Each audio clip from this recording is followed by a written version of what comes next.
This tip is so simple for improving your strategy writing, and I think more people need to do it.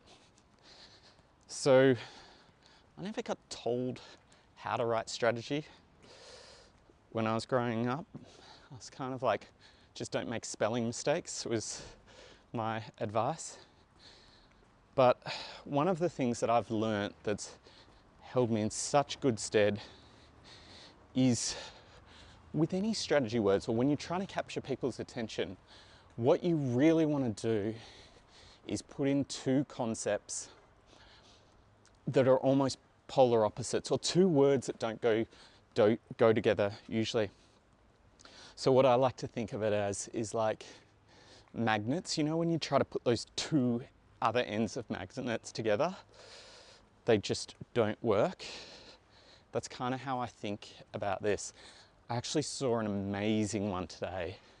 This was a member of Strategy Finishing School. She was sending in her deck. I give feedback to everyone, like when they send in their portfolios. And her insight was phenomenal. Now I gotta remember it and riff it off the spot. But it was,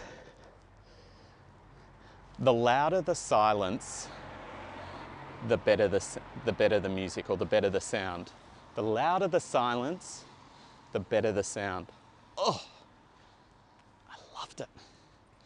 The louder the silence. And this was for Bose noise cancelling headphones. Probably needed to set up. Definitely did that in the reverse order. Should have set up what the hell I'm talking about first for the product, because you're like, what? But the reason I love that is because what it does is adds two polar opposites in there. Did you get them?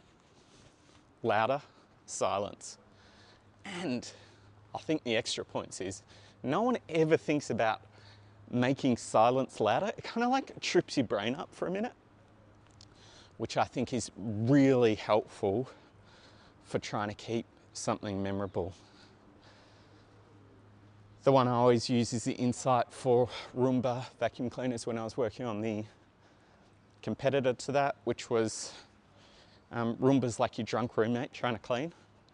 And there you got robots on one end. Roomba's kind of like a shorthand for a robot in this situation. And then you've got drunk roommate, the complete opposite. And so those two words, when they get close together, there's the polarity. It's the magnets that making that energy. And so that's what you want to be looking for when you're writing insights. You want to be giving it that tough energy together.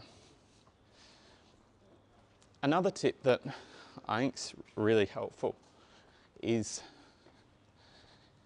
replace all your verbal words with visual words, right?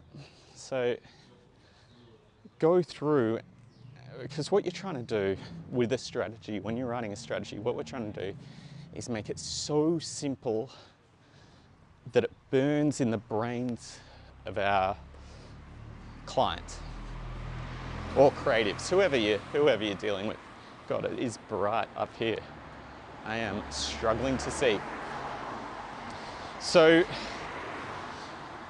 what we want to do is take words that are not visual and make them visual. So luminescent doesn't mean anything.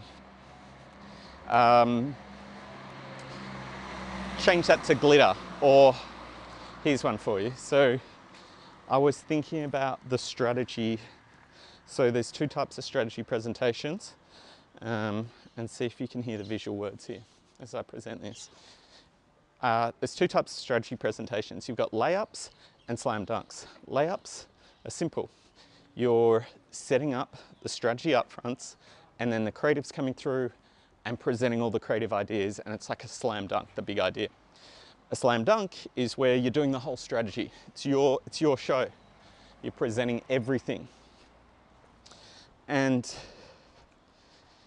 you need to change your style depending on each. With a layup, what you're doing is you don't want to go too energetic off the bat. You want to kind of slowly build up to it.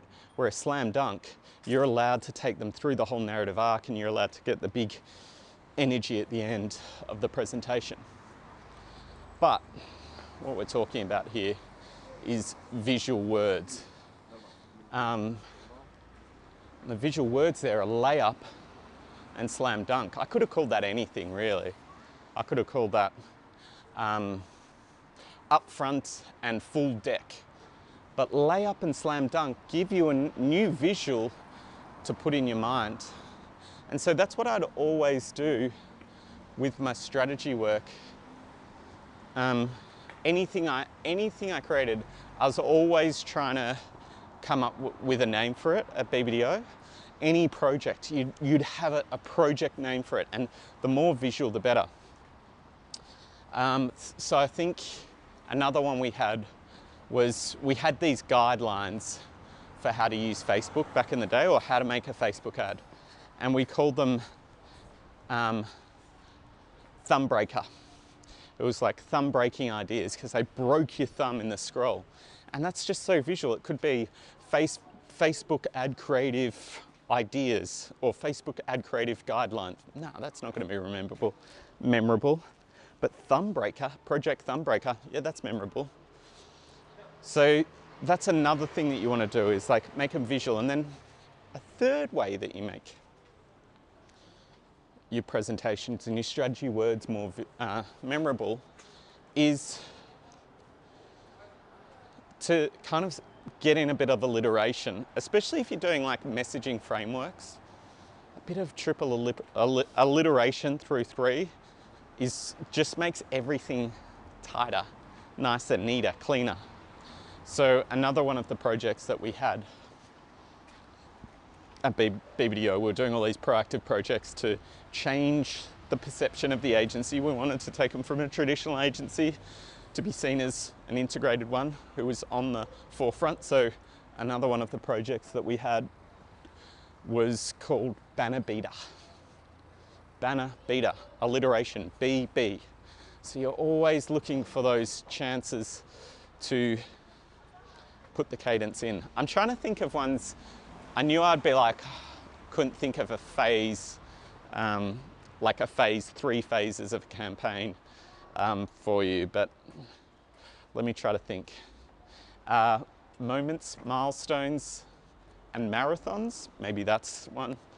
Like short, bigger, big, but you should always look for that. And the other thing is you're not alone on this.